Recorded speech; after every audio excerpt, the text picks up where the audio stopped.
দেখো বোন, আমাদের মধ্যে দুই টাইপের ছেলে আছে। এই দুই টাইপের ছেলের মধ্যে কে তোমাকে ভালোবাসে আর কে তোমার সাথে টাইম পাস করতে আসে, এইটা তুমি কিভাবে বুঝবা?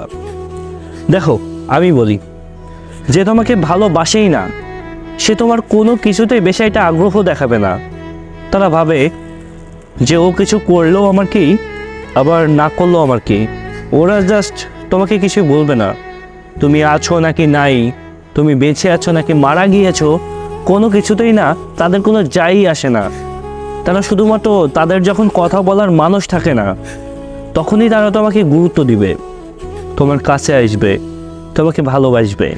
তার যতটুকু সময় নেওয়ার দরকার ততটুকু সময় তোমার কাছ থেকে নিয়ে একটা পর্যায়ে গিয়ে দেখবে সে তোমাকে খুব নির্মমভাবে কষ্ট দিয়ে ছেড়ে দিবে।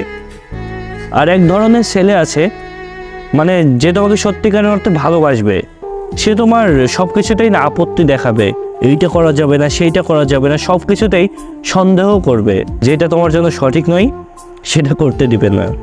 তারপর তুমি না শুনলে তোমাকে বকা দিবে, শাসন করবে।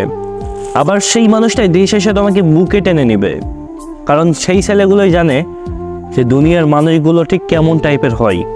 কারণ তারা ছেলে, তারা সমস্ত পরিস্থিতি মোকাবেলা করে তারপরে এখানে এসে দাঁড়িয়েছে।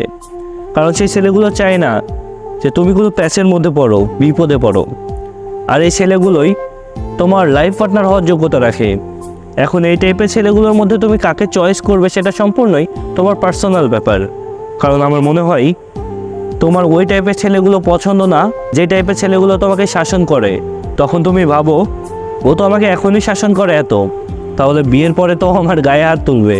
কিন্তু তুমি যখন তার কথাগুলো না শুনবে, যখন তুমি কোনো বিপদে পড়বা, তখন তুমি ঠিকই উপলব্ধি করতে পারবা যে তার শাসনটা তোমার জীবনে কত বেশি গুরুত্বপূর্ণ ছিল। তো বোন, নিজের ভালো নিজে বোঝো আর ভালো থাকো।